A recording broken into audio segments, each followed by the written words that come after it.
Well, good morning, everybody. Danny and Wanda back from Pecan Grove. We have come to a point that we've been waiting for it seems like a year. It is one of the most joyful times that Wanda and I ever spend together.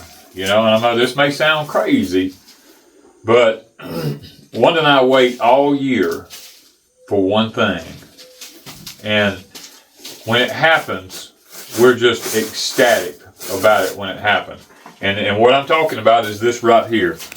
If y'all remember this past year, in the wintertime and early spring, I put an apple in the top of this thing because once these here reach about 20-something inches long, and you stick an apple in the top of it, the ethylene gas that it gives off promotes extreme fast pineapple formation. And this little Pacific Vego greenhouse that we're in here, this thing stays around 100 degrees all the time. I mean, early in the morning right now, it's at 70. I think it's almost at 70. Almost at 65. 65 degrees in here. And in a little while when the sun comes up, this thing will be screaming hot. And there's only a few plants that actually love this kind of heat. And that's an aloe vera and a pineapple. And I don't know what lavender is doing okay. Actually, the lavender is actually liking it. That's something that's unusual. We don't hardly ever get lavender to grow. Not that type of lavender. But it seems like this breed of lavender, or variety, whatever you want to call it, has done well. But now, the only other things that do good, like I said, is the aloe vera and the pineapples. And we have lots of pineapples stuck around in here.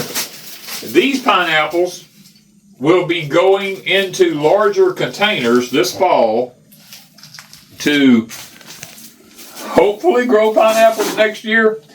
What Wanda and I have ran into is, as we transitioned from Deep South Homestead over to Pecan Grove, in the mix of everything, we just got behind on being able to put our pineapples in large containers. Now, when I say large containers, guys, this one here really surprises me because this is I think if you get this up and look, it's like a 3-gallon container.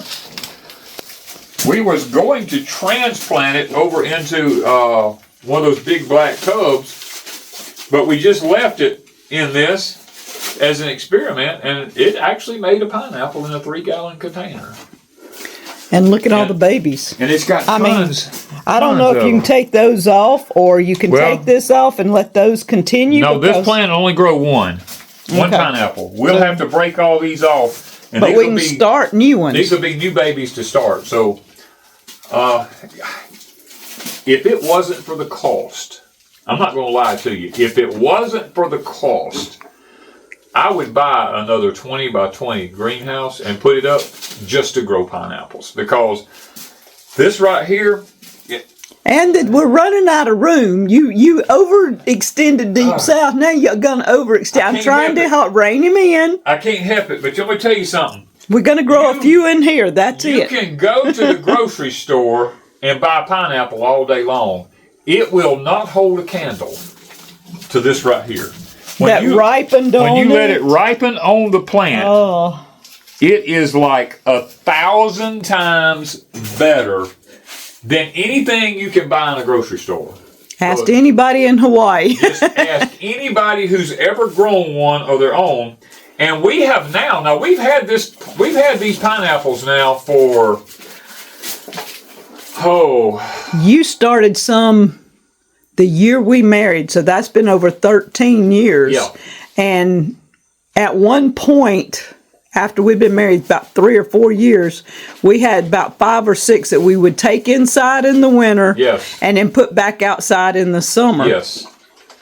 So we've been growing these right at 13 years. These variety. In other words, we've acclimated these because these, what you see, we take the tops off of our pineapples and off of our plants that we grow, and now we've acclimated them to our environment here over the last 13 years, let's just say.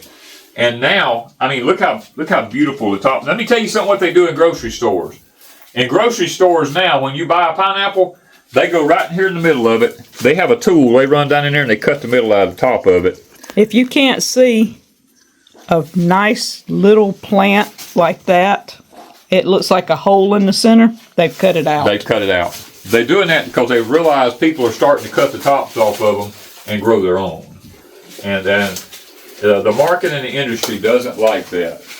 Are you trying to tear my flowers up? Quit eating her stuff. Quit tearing up stuff. All right, cut our pineapple. Okay, let me see here. Or break it, whichever way you're going to do. I think if I just lean it over, if I remember correct. Yes. I'm trying to remember how to do it correctly. See how it does? It done perfect. But look at this. We're going to let it sit on the counter for probably another couple of days. Maybe close to a week, because see, it's still a little green right here. That'll go away real quick, but guys, if you could only smell this. I mean, smell that, Ms. Wanda. You could just sit with this at your nose. You could just, I mean, and look how pretty the top is on it. That thing is probably 20 inches tall. When I cut this top off and peel it all back, we have videos showing how you peel all these off right here and expose the roots in them and put them in water to get the roots growing, and then move them from there out into your containers. We have all that, showing how to do that on Deep South Homestead. Now we will come back and we will break these babies off right here. And I can get all this out of here now. Miss Lucy wants something to chew on. I'll give her something to chew on. She might like pineapple, but she ain't getting my pineapple. Now here's 2 babies right here. One of them is almost broke off right now. So you might as well take it. No, I'm going to leave it. It ain't quite. It's still attached. This one right here. 3. There's a 4th one down over here. There's a 4th one sticking up right here. So from this one plant right here for next year, we're going to get 1, 2, 3, 4, 5 new pineapples. Now, everybody says it takes up to 4 years to get a pineapple. 3 and 4 years. That is true if you don't do it right. And everybody's going to ask me, Danny, what did you fertilize this with? I'm just going to be honest with you. Not much. Not much of nothing. I put a good mix of pot and soil. We put a little bit of triple 13 in it when I first started, and maybe some Miracle Grow once every 3 to 4 months. I don't even know. I got a sticker in my hand from that. I don't even know if I've done it a couple of times. Have you done it? Because I haven't. Not much. Miracle Grow, I don't come in here and Miracle Grow once every 3 or 4 months. I don't do it because there's nothing in here that needs it on a regular basis. Well, this is your project, so I don't ever come in here. And it's jumped up. Yeah, I know. So it's grown in a 3-gallon pot with absolutely almost nothing done to it. So, and we've got 5 new starts off of this. And a pineapple to eat. And let me tell you something. If you've never had this grilled, you ain't had nothing yet. So, and I take all the pineapple peelings and make pineapple juice. You do. She makes pineapple juice, and you can do that with home-raised ones. Now, I would not do that with ones that you buy from the store because, believe it or not, pineapple peels are heavily sprayed. And you can take the juice and make jelly. Yes, you can make pineapple jelly. You sure can. But that's up to you. We have so much jelly from everything else, we don't usually do it. No, I just usually drink the juice. We just love the juice. I'm just telling you, you can use that juice over cakes. Like if you make cakes, you can pour it over into cakes and let it settle down into it. Put a little powdered sugar over the top of it. And shut up, Danny, because we'll be getting hungry here in a minute. So, anyway, we just want to show y'all the harvesting of one of our prized possessions here from Pecan Grove. Thank you guys for watching.